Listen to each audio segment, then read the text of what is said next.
Hi hello friends, എല്ലാ കൂട്ടുകാർക്കും നമ്മുടെ ഇഷ്ടമാത്രം സീരിയലിൽ നല്ലൊരു എപ്പിസോഡിലേക്ക് തന്നെ സ്വാഗതം കേട്ടോ. അങ്ങനെ മഹേഷിന്റെ അടുത്തേക്ക് നമ്മുടെ രാമനാഥൻ വന്ന് പറയേണ്ട, മോനെ ദേ രചനക്ക് കൊടുക്കേണ്ടത് ഞാൻ കൊടുത്തു പറഞ്ഞിട്ടുണ്ട്. അല്ല, അച്ഛൻ എന്താ അവളോട് പറഞ്ഞത്? നീ എന്താണോ പറയാൻ മടിക്കണത് അത് ഞാൻ അങ്ങ് തുറന്നു പറഞ്ഞു. അവള് എന്റെ മുമ്പിൽ കരഞ്ഞില്ലെന്നേ ഉള്ളൂ. ഇപ്പൊ അവൾക്ക് നല്ല കുറ്റബോധമുണ്ട്. നിന്നെ വിട്ടുപോയതിൽ ഞാനും അതന്നെ ആഗ്രഹിക്കുന്നത്. അവളൊരു പ്രാവശ്യം കുറ്റബോധത്തിൽ നീറി നീറി ജീവിക്കണമെന്ന്. ആ ഒരു സമയം ഇപ്പഴായി. എന്തായാലും അവൾക്ക് കൊടുക്കേണ്ടത് ഞാൻ കൊടുത്തിട്ടുണ്ട്. അല്ല, അവൾ എന്തിനാ നിന്നെ കാണാൻ വന്നത്? അല്ല, അച്ഛൻ പറഞ്ഞിരുന്നല്ലോ എന്റെ ആക്സിഡന്റിന്റെ പേരിൽ ആരൊക്കെയോ കളിച്ചിട്ടുണ്ടെന്ന് ഒരു സംശയം ഉണ്ടെന്ന്. അത് ആകാശ് മേനോനാണെന്നും അച്ഛൻ പറഞ്ഞിരുന്നല്ലോ.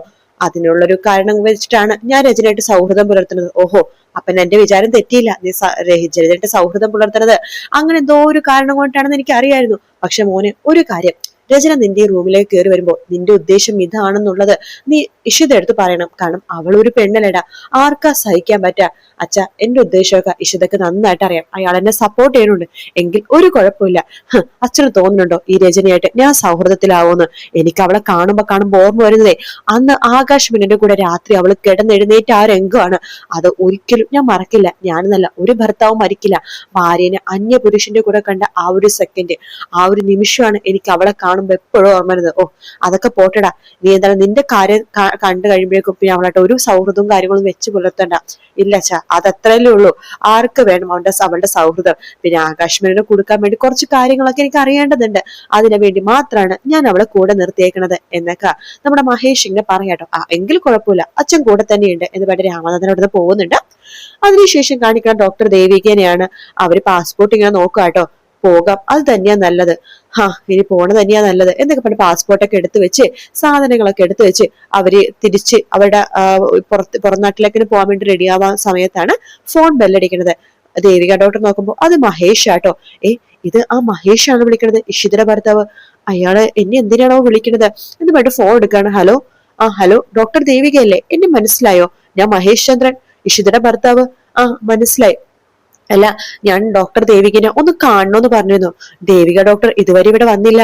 ഒരാള് എഴുന്നേറ്റ് നടക്കാൻ പോലും പറ്റാത്തൊരവസ്ഥയിൽ കാണണമെന്ന് പറഞ്ഞ വന്ന് കണ്ടൂടെ ഡോക്ടർ എന്ന് പറയാണ്. അത് വേറൊന്നുമല്ല മഹേഷ്, കുറച്ച് തിരക്കായി പോയി. ആർക്കാ ഡോക്ടർ തിരക്കില്ലാത്തത്?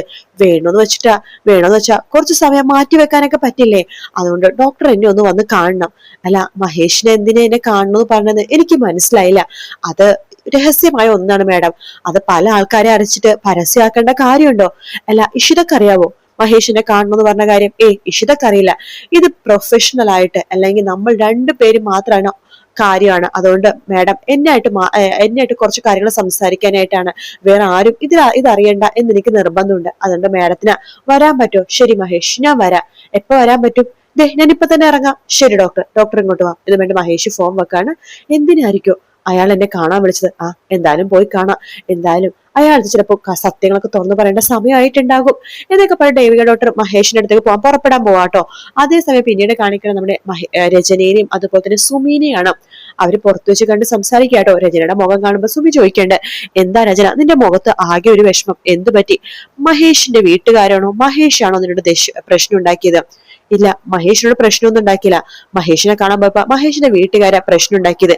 എനിക്ക് തോന്നി, എന്തൊക്കെ സംഭവിച്ചാലും നീ മഹേഷിനെ നേടിയെടുക്കാനുള്ള ആ ഒരു ശ്രമം വെറുതെ കളയരുത്. നേടിയെടുക്കാൻ ശ്രമിച്ചുകൊണ്ടേയിരിക്കണം. നിന്റെ 2 കുട്ടികളുടെ അച്ഛനാണ് മഹേഷ്. അത് നീ വിട്ട് കളയരുത്. ഇപ്പൊ കിട്ടിയ പോലത്തെ ഒരു സാഹചര്യം നിനക്ക് ഒരിക്കലും കിട്ടില്ല. പക്ഷെ മഹേഷിന്റെ അച്ഛനും അമ്മയും എന്നോട് വല്ലാത്ത മോശമായിട്ടാ പെരുമാറിയത്. ഞാനൊരു കാര്യമായിട്ടെ, എല്ലാവരും ഒരുപോലെ ചിന്തിക്കണമെന്ന് നീ എന്തിനാ വിചാരിക്കണത്? പിന്നെ മഹേഷിനായിട്ട് നീ അടുക്കാൻ ശ്രമിക്കണത്. പെട്ടെന്ന് അടുക്കാൻ ശ്രമിച്ചാലും വേണമെന്ന് വിചാരിച്ചാൽ പെട്ടെന്ന് കിട്ടുന്നൊന്നല്ല മഹേഷിന്റെ സ്നേഹവും പരിഗണനയും. അതിനെക്കുറിച്ച് സമയം എടുക്കും. പതുക്കെ കാത്തിരുന്നിട്ട് വേണം നീ മഹേഷിന്റെ ജീവിതത്തിലേക്ക് കയറി ചെല്ലാനായിട്ട്. അല്ല, ഇപ്പൊ എന്ത് പ്രശ്നം ഉണ്ടായത്?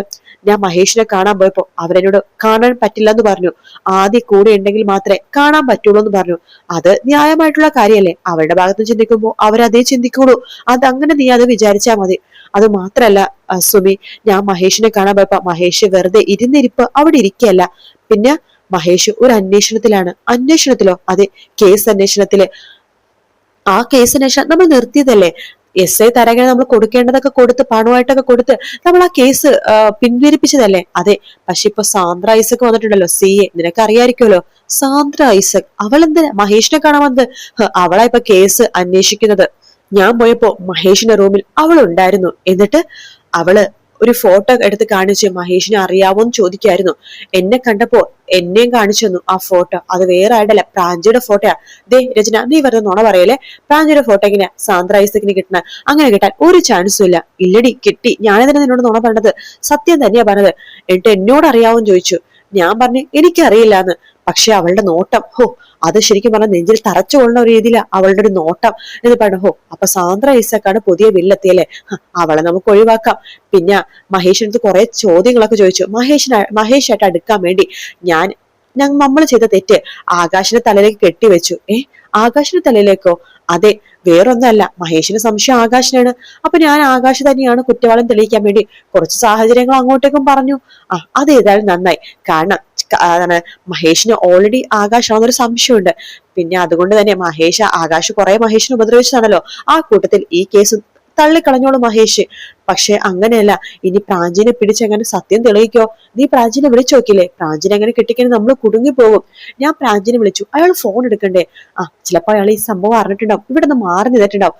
അങ്ങനെയെങ്കിൽ നമ്മളെ രക്ഷപ്പെട്ടു എന്ന് സുമി പറയാണ്. എന്തായാലും എനിക്കിനി ആ ആകാശിനോട് ജീവിക്കാൻ പറ്റില്ല. ആകാശ് ഒരു പരിഗണനയും എനിക്കും എന്റെ മോനും തരുന്നില്ല. ആദ്യമായിട്ട് എപ്പോഴും വഴക്കാണ് എന്ന് പറയുമ്പോ സുമി പറയുന്നുണ്ട്, അതിന് ആദ്യയുടെ ഭാഗത്ത് തെറ്റുണ്ട്.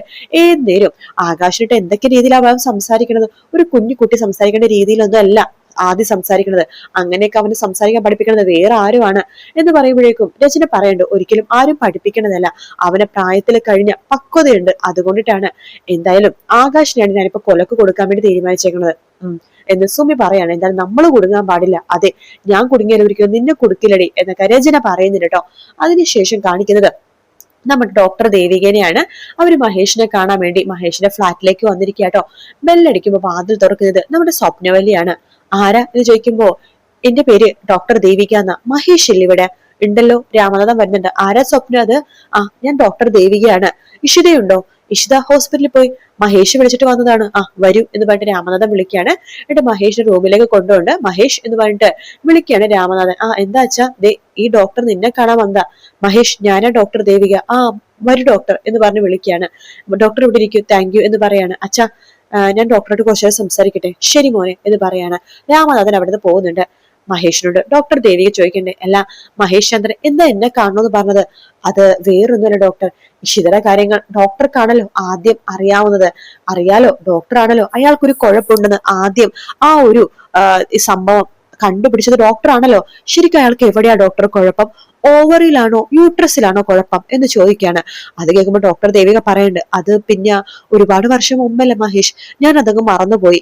അല്ല ഡോക്ടർ ഇഷിതനെ ഓർമ്മയുണ്ടോ? ഓർമ്മയുണ്ട്. അതങ്ങനെ പെട്ടെന്ന് മറന്നു കളയാൻ പറ്റില്ലല്ലോ. എന്റെ കൊച്ചുമകളുടെ ജീവൻ രക്ഷിച്ചതല്ലേ? അതെ, അത് മാത്രല്ല, വർഷങ്ങൾക്ക് മുമ്പ് ഒരു കല്യാണ പെണ്ണ് ഡോക്ടറിന്റെ അടുത്ത് വന്നിരുന്നു.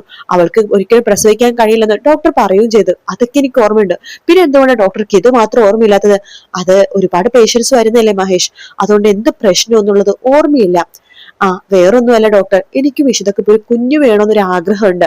അപ്പൊ അയാൾ ട്രീറ്റ്മെന്റ് ഒക്കെ ചെയ്യണ കാര്യം ഡോക്ടർക്ക് അറിയാലോ. പക്ഷേ ട്രീറ്റ്മെന്റ് ഒക്കെ ചെയ്തിട്ട് വലിയ ഗുണമൊന്നും ഇല്ലെന്നാ തോന്നുന്നത്. അല്ല ഡോക്ടറാണ് തന്നെ, എനിക്ക് അയാളെ പുറത്തു കൊണ്ടുപോകാനും മടിയൊന്നുമില്ല കേട്ടോ. എവിടെ വേണമെങ്കിൽ അമേരിക്കയിലോ യൂറോപ്പിലോ ഓസ്ട്രേലിയയോ എവിടെ വേണമെങ്കിൽ ഞാൻ കൊണ്ടുപോകാം. പക്ഷെ അയാൾക്ക് ഒരു കുഞ്ഞിന്റെ അമ്മയാവാൻ സാധിക്കണം. അപ്പോ ഡോക്ടർ ആണെങ്കിൽ ഇപ്പൊ പുറത്തൊക്കെ പോയിട്ട് പരിശീലനം ചെയ്തേക്കല്ലേ, അതുകൊണ്ട് ഡോക്ടർ തന്നെ ഇനി ഇഷിതനെ പരിശോധിച്ചാൽ മതി എന്ന് പറയാണ്. അത് കേൾക്കുമ്പോഴേക്കും ആകെ ദേവിക ഞെട്ടിപ്പോവാട്ടോ. ഞാനോ? അതെ, ഡോക്ടർക്കാകുമ്പോ എല്ലാ കാര്യങ്ങളും അറിയാലോ. പിന്നെ പുറത്തൊക്കെ പോയിട്ട് എല്ലാ എക്സ്പീരിയൻസ് ആയിട്ടുള്ള ഡോക്ടർ അല്ലേ, അതുകൊണ്ട് ഡോക്ടർ തന്നെ ഇനി ഇഷിതനെ നോക്കിയാൽ മതി. അതാണ് എന്റെ ആഗ്രഹം. അവളുടെ കുഴപ്പം എന്താന്ന് കണ്ടെത്തി ഡോക്ടർ ഒന്ന് പരിഹരിച്ചു കൊടുക്കണം എന്ന് പറയാണ്. അത് കേൾക്കുമ്പോഴേക്കും ഡോക്ടർ ദേവിക പൊട്ടിക്കറിയാട്ടോ. എന്തിനാ നിങ്ങൾ കരയുന്നത് എന്ന് മഹേഷ് ചോദിക്കുമ്പോ, എന്നോട് ക്ഷമിക്കണം മഹേഷ്, എനിക്കിനി താങ്ങാൻ വയ്യ, ഈ വിഷമം താങ്ങാൻ എനിക്ക് വയ്യ.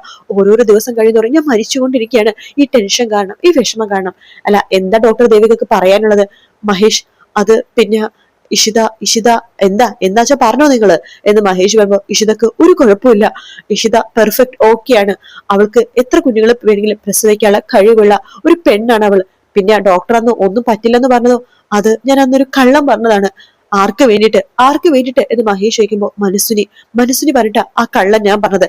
എന്നാലും മഹേഷിന്റെ ദേഷ്യം കേട്ടോ, നാണില്ലല്ലോ നിങ്ങൾക്ക് ഇങ്ങനെ പറയാനായിട്ട്. പുണ്യമായിട്ട് കാണേണ്ട, പവിത്രമായിട്ട് കാണേണ്ട ഒരു പ്രൊഫഷനാ നിങ്ങൾ ഇല്ലാതാക്കി കളഞ്ഞത്. എത്ര പെൺകുട്ടികളുടെ ജീവിതം നിങ്ങൾ ഇതുപോലെ തുളച്ചിട്ടുണ്ട്. നിങ്ങൾക്ക് എന്താ, പറഞ്ഞപ്പോ പറഞ്ഞു, തീർന്നപ്പോ തീർന്നു. അത് കഴിഞ്ഞിട്ട് ഇഷിത നേരെ ഓടിച്ചെന്നത് മണ്ഡപത്തിലേക്ക്. അവിടെ വെച്ചിട്ട് അവളുടെ മുമ്പിൽ എല്ലാവരും അവളെ കളിയാക്കുമായിരുന്നു, അവളുടെ അച്ഛനും അമ്മേനെയും കളിയാക്കുമായിരുന്നു. നിങ്ങൾ അത് കഴിഞ്ഞ് മൻസൂരിയുടെ കയ്യിൽ നിന്ന് പൈസ മേടിച്ചിട്ട് നിങ്ങൾ മിണ്ടാതിരുന്നു, നിങ്ങൾ സന്തോഷിച്ചു. ആ പൈസ കൊണ്ട് നിങ്ങൾ എന്ത് നേടി? നിങ്ങളെ കൊച്ചുമകളുടെ അസുഖം നേടി, അല്ലെങ്കിൽ നിങ്ങൾ എന്താ നേടിയത്? എന്നിട്ടും നിങ്ങളുടെ കൊച്ചുമകളെ ചികിത്സിക്കാൻ വേണ്ടി ഇഷിത വേണ്ടി വന്നു. നാണുണ്ടോ നിങ്ങൾക്ക്? ജീവിച്ചിരിക്കണത് എന്തിനാ? പോയി ചത്തോടെ നിങ്ങൾക്ക്. നിങ്ങളെ ഒരു മനുഷ്യനല്ല, ജന്തുവാ, നികൃഷ്ട ജന്തു. ഒരു വേശ്യക്ക് നടക്കുന്ന പെണ്ണുങ്ങൾക്ക് പോലും നിങ്ങളെക്കാളും അന്തസ്സുണ്ട് എന്ന് വരെ മഹേഷ് പറയുന്നുണ്ട്. മഹേഷ്, എനിക്ക് അതിൽ കുറ്റബോധമുണ്ട്. ഞാൻ പറഞ്ഞില്ലേ, ഞാൻ വേണ്ട, എന്റെ മുമ്പിൽ നിന്ന് നിങ്ങൾ ഇങ്ങനെ കരഞ്ഞു പോരുത്. നാണില്ല നിങ്ങൾക്ക് ഇങ്ങനെ കരയാനായിട്ട്. നിങ്ങൾ പറഞ്ഞു കഴിഞ്ഞിട്ട് അവൾ എന്തുമാത്രം വേദനിച്ചെന്നറിയാവോ? അവളുടെ ജീവിതത്തിൽ എന്തുമാത്രം ബുദ്ധിമുട്ടുണ്ടായെന്നറിയാവോ? അവളുടെ അച്ഛനും എന്തോടെ പേരുടെ മുമ്പിൽ നാണം കെട്ട് നിന്നിട്ടുണ്ടെന്ന് നിങ്ങൾക്ക് അറിയാവോ? അതെല്ലാത്തിനും കാരണം നിങ്ങൾ ഒറ്റൊരുത്തിയാണ്. എന്റെ മുമ്പിൽ നിന്ന് പോയില്ലെങ്കിൽ ഞാൻ നിങ്ങളെ കൊല്ലും എന്ന് പറഞ്ഞിട്ട് മഹേഷ് വേഗം തന്നെ എഴുന്നേക്കാൻ വേണ്ടി നോക്കുവാട്ടോ. പക്ഷെ പറ്റുന്നില്ല. മഹേഷ് പറഞ്ഞു, എനിക്ക് എഴുന്നേക്കാൻ പറ്റുന്നില്ല. എഴുന്നേക്കാൻ പറ്റിയെന്നെങ്കിലേ ഇവിടെ എന്തെങ്കിലും ഉണ്ടെങ്കിൽ ഞങ്ങൾ നിങ്ങളുടെ തലമണ്ട അടിച്ചു പൊട്ടിച്ചാന്, എന്നിട്ട് എനിക്ക് ജയിലിൽ പോയി കിടക്കണമെങ്കിൽ ഒരു മടിയില്ല. കാരണം നിങ്ങളെപ്പോലത്തുള്ള ഡോക്ടർമാരെ പല പല അവയവങ്ങളും പറ്റിച്ച് വിറ്റ് നടക്കണത്. ഒരുപാട് പെമ്പിള്ളേരുടെയും ഒരുപാട് ആണുങ്ങളുടെയും ജീവൻ നശിപ്പിക്കുന്ന നിങ്ങളെപ്പോലത്തെ ഡോക്ടർമാരാ. പൈസക്ക് വേണ്ടി ആരെ പേരും കൂട്ടിക്കൊടുക്കാൻ നിൽക്കുന്ന പക്ഷെ വൃത്തികെട്ട ജന്മം, പോയി വിടുന്ന എന്റെ മുമ്പിൽ നിന്ന്. അപ്പോഴേക്കും നമ്മുടെ രാമനാഥനും സ്വപ്നവല്ലിയും വരുന്നുണ്ട് കേട്ടോ. എന്താ മോനെ? അച്ഛ, ഇവരോട് ഇറങ്ങി പോവാൻ പറ, അല്ലെങ്കിൽ ഞാൻ ഇവരെ കൊല്ലും.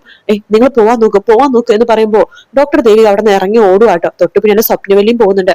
സ്വപ്നം ഡോക്ടർ ദേവിക അടുത്ത് ചോദിക്കുന്നുണ്ട്, അതെ നിക്കടി അവിടെ എന്ന് പറയാണ്. ഡോക്ടർ ദേവിക നിൽക്കുന്നുണ്ട്. ആരാണ് നീ എന്ന് പറയുമ്പോഴേക്കും എന്റെ മോനെ കൊല്ലാൻ വന്നതാടി, വേഷം മാറി എന്റെ മോനെ കൊല്ലാൻ വന്നതാടി, നിന്നെ കണ്ടല്ലറിയാം നീ ആള് ശരിയില്ലെന്ന്, ഇറങ്ങി പോടി എന്റെ വീട്ടിൽ നിന്ന്, ഇനി മേളിലെ പടി കെട്ടിയാ നിങ്ങളുടെ മുട്ടുകളിലെ തല്ലി ഓടിക്കും എന്നൊക്കെ സ്വപ്നവലി പറയാണ്. അവിടുന്ന് ദേവിക ഓടിപ്പോവാട്ടോ.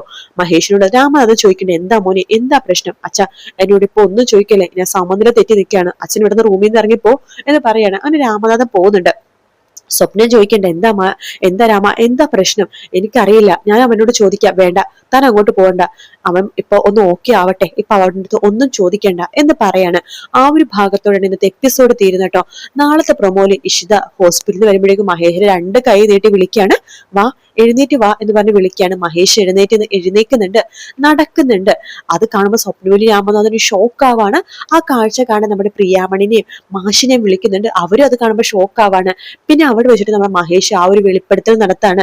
ഇനി ഇഷിതക്ക് ഒരു കുഴപ്പമില്ല, ഇഷിതക്ക് എത്ര കുഞ്ഞുങ്ങളുടെ വേണമെങ്കിലും അമ്മയാകാം എന്ന് പറയുന്നുണ്ട്. പക്ഷെ അത് കേൾക്കാൻ ഇഷിത അവിടെ ഇല്ല കേട്ടോ.